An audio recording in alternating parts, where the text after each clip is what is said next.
Hello everyone, this side Apoorva. Welcome to the math club. आज का हमारा टॉपिक है क्लास 9 का chapter 6 lines and angles.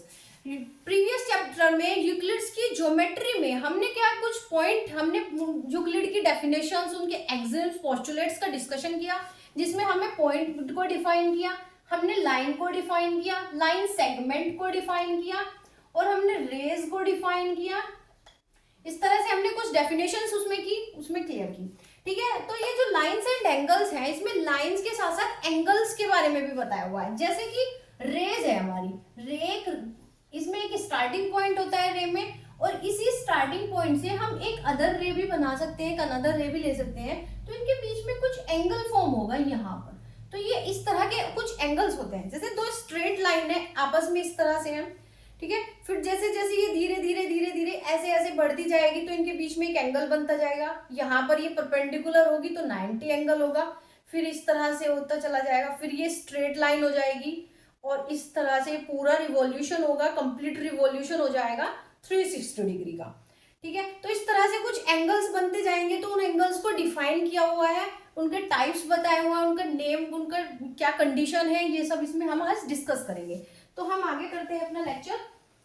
First of all इसमें हम टाइप्स ऑफ एंगल्स करते हैं। तो एंगल्स कैसे बनता है ये आपको समझ आ गया है। अब हम टाइप्स ऑफ एंगल्स देखते हैं।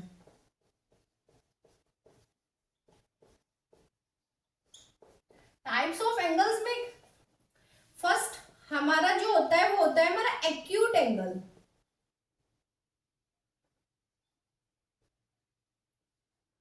फर्स्ट होता है हमारा एक्यूट एंगल, सेकंड होता है हमारा राइट एंगल, थर्ड होता है हमारा ऑप्टस, फोर्थ होता है हमारा स्ट्रेट,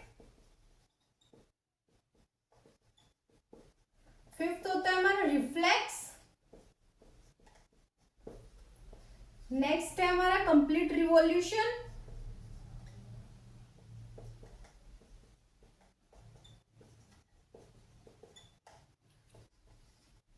नेक्स्ट है हमारा कॉम्प्लीमेंट्री,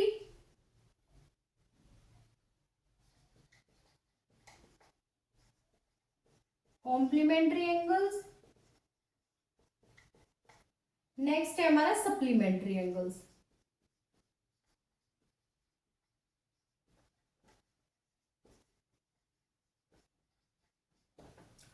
एक्यूट एंगल कौन से एंगल होते हैं? एक्यूट एंगल वो एंगल जो 90 से कम होते हैं। कोई एक एंगल है जिनकी वैल्यू 90 डिग्री से कम होती है। मतलब यहाँ पे हम कोई एंगल बनाते हैं इस तरह से, ये भी हो सकता है एक्यूट एंगल, ये हमारा एक्यूट एंगल, यहाँ भी हमारा एक्यूट एंगल, ये सब हमारे क्या, जिनकी वैल्यू क्या होती है 90 से कम होते हैं, वो सब होंगे हमारे एक्यूट एंगल्स।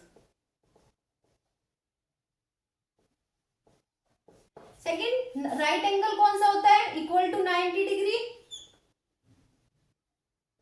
ये हमारा 90 डिग्री वाला एंगल क्या हुआ हमारा राइट एंगल।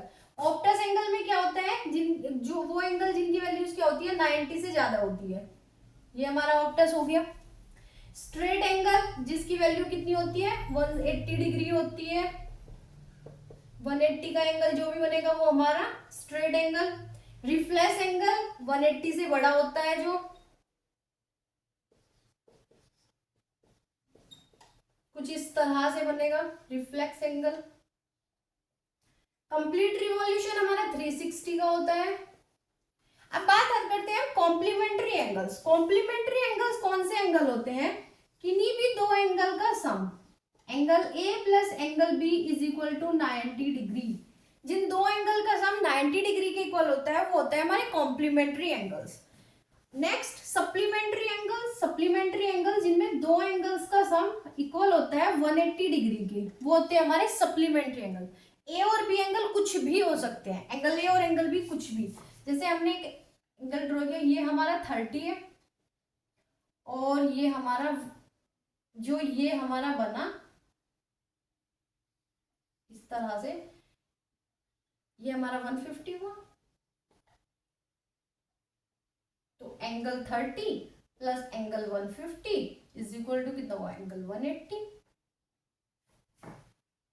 90 के लिए चेक करते हैं यहाँ पे कि एक एंगल हुआ हमारा 30, तो ये हुआ हमारा कितना 60, तो angle 30 plus angle 60 is equal to 90। ठीक है, तो एक्यूट एंगल 90 से कम होते हैं, राइट एंगल 90 डिग्री होती है, ऑब्टस एंगल जो 90 से बड़े होते हैं 180, स्ट्रेट एंगल रिफ्लेक्स 180 से बड़े होते हैं, greater than 180, complete revolution 360 degree, complementary angle जिन दो एंगल का सम 90 डिग्री होता है, सप्लीमेंट्री एंगल जिन दो एंगल का सम 180 डिग्री होता है। नेक्स्ट है हमारा एडजेसेंट एंगल्स।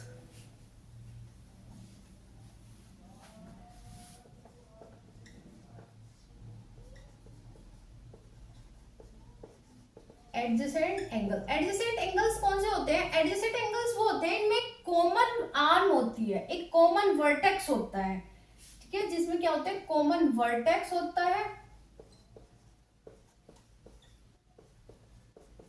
कॉमन आर्म होती है। अब इसे समझते हैं क्या है ये कॉमन वर्टेक्स और कॉमन आर्म। एडजेसेंट एंगल मतलब बिल्कुल मिला हुआ, अगल बगल वाले या पड़ोसी टाइप है। जैसे कि हमारा ये एग्जांपल से समझते हैं कि ये हमारा घर हो गया, ये हमारे पड़ोसी का घर हो गया। तो ये जो दीवार है ये एक क्या हो गई, ये कॉमन दीवार है, कॉमन वर्टेक्स है, कॉमन हो गया। और जो कुछ दो दीवार ऐसी हैं जो नॉन कॉमन है, ये तो कॉमन, ये इस तरह से घर से समझते हैं कि एक दीवार तो कॉमन होगी ना, कि हमारे और हमारे पड़ोसी के घर में जो भी हमारा बना हुआ है एक दीवार हमारी कॉमन होगी, तो एक कॉमन वर्टेक्स हो गया, वो हमारा कॉमन आर्म होगी। तो इसी तरह एंगल्स की डेफिनेशन में समझते हैं कि एक एंगल हमने ऐसे बनाया और एक एंगल ऐसे ड्रॉ किया, ए एंगल बन गया इससे, इसी वर्टेक्स से इसी हमने एक और एंगल ड्रॉ किया बी, तो ये क्या हुआ हमारा कॉमन हो गया, ये हमारी कॉमन आर्म हुई। और इसमें ये दो लाइंस जो है ये नॉन कॉमन है, ये लाइन क्या है नॉन कॉमन है। ठीक है, तो एडजेसेंट एंगल की जो डेफिनेशन है वो है कि इसमें जो कॉमन आर्म है उस कॉमन आर्म, एक कॉमन आर्म होनी चाहिए, दो नॉन कॉमन होनी चाहिए, और जो ये दो नॉन कॉमन आर्म है वो अपोजिट साइड होनी चाहिए, डिफरेंट साइड होनी चाहिए, एक ही साइड दोनों नॉन कॉमन आर्म नहीं होनी चाहिए। एग्जाम्पल के लिए समझते हैं कि जैसे हमने एक एंगल यहाँ पे ए ड्रॉ किया ये, और यहीं से हमने इसी बेस से इस वाले कॉमन से ये कॉमन लिया और इसी से हमने बी ड्रॉ कर दिया, एंगल बी ड्रॉ किया, तो क्या ये एडजेसेंट एंगल होंगे? नहीं, बिल्कुल नहीं होंगे, क्योंकि इसमें कॉमन यहाँ है और जो ये नॉन कॉमन है वो एक ही साइड है। हमें क्या चाहिए, जो नॉन कॉमन लाइंस है हमारी वो अपोजिट साइड होनी चाहिए, डिफरेंट साइड होनी चाहिए। ठीक है, तो यही है हमारा एडजेसेंट एंगल की डेफिनेशन। और एक है हमारी linear pair of equation, linear pair of angles. Linear pair of angle में क्या होना चाहिए कि एडजेसेंट एंगल होने चाहिए। इसकी डेफिनेशन क्या कहती है कि एडजेसेंट एंगल चाहिए हमें whose sum is 180 डिग्री। ऐसे दो एडजेसेंट एंगल हमें चाहिए जिनका सम 180 डिग्री हो। सप्लीमेंट्री में भी ऐसा ही था, सप्लीमेंट्री एंगल में क्या था कि 180 डिग्री हमें एंगल चाहिए था, लेकिन उसमें कंडीशन थी कि कोई भी दो एंगल हो, a plus B is equal to 180, ये a और b क्या हो, कोई भी दो एंगल। लेकिन यहां पर क्या है, लीनियर में भी ऐसे ही है कि angle A plus angle B, दो एंगल का सम 180 डिग्री है, लेकिन जो एंगल ए और एंगल बी है वो हमारे क्या होने चाहिए, एडजेसेंट होना चाहिए, कोई भी दो नहीं, एडजेसेंट होने चाहिए। एडजेसेंट में कॉमन आर्म होनी चाहिए, दो नॉन कॉमन आर्म होनी चाहिए, दोनों नॉन कॉमन आर्म अपोजिट होनी चाहिए। ठीक है, कॉमन आर्म के। तो इस एक है हमारा वर्टिकली अपोजिट, नेक्स्ट है हमारा vertically opposite. Vertically opposite angles कौन से होते हैं?